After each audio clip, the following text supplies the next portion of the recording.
Dadra Gambhira bridge દુર્ઘટના સર્જાઈ। આ બ્રિજ જર્જરિત છે, છતાં પણ તંત્ર જે છે હજુ પણ તે બેદરકારી વાપરી રહ્યું છે।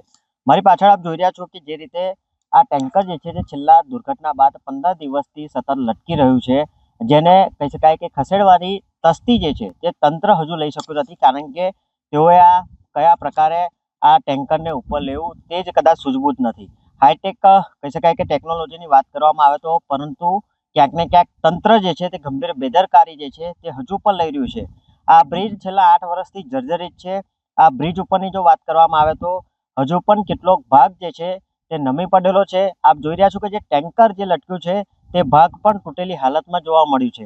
હાલમાં પણ આ તંત્રના જે અધિકારીઓ જે છે કે જે પણ કહી શકાય કે તંત્ર દ્વારા મોકલેલા અધિકારીઓ છે તે મૂર્ખામી વાળું કામ જે છે તે અત્યારે કરી રહ્યા છે। કોઈ પણ પ્રકારે સેફટી જે છે તે અત્યારે રાખવામાં નથી આવી। આપ જોઈ રહ્યા છો કે ટેન્કરને હટાવવા માટેની આગળ ક્રેન જે છે તે લગાવવામાં આવી છે, પરંતુ તેમાં કામ કરનારા જે અધિકારીઓ જે છે તે કોઈ પણ પ્રકારે સેફટી બેલ્ટ કે કોઈ પણ રીતે સેફટી પર્પસના સામાનો જે છે તે રાખવામાં નથી આવ્યા। આપણે બીજી તરફ પણ બતાવવાની કોશિશ કરીશું કે જે જગ્યા પર આ કામગીરી કરવામાં આવી રહી છે તે કામગીરીની બાજુમાં જ કહી શકાય કે 4 વ્હીલર કાર ત્યાં પાર્ક કરવામાં આવી છે। એટલે કે આ અધિકારીઓ જે છે કે તેઓ 4 વ્હીલર કાર ઉપર આ બ્રિજ પર આવી રહ્યા છે। આ બ્રિજ પહેલાથી તૂટી ગયો છે, આટલી મોટી દુર્ઘટના સર્જાઈ છે, છતાં પણ હજુ પણ આ જે અધિકારીઓ અને તેઓના વ્યક્તિઓ જે છે તે પણ હજુ બેદરકારી વાપરી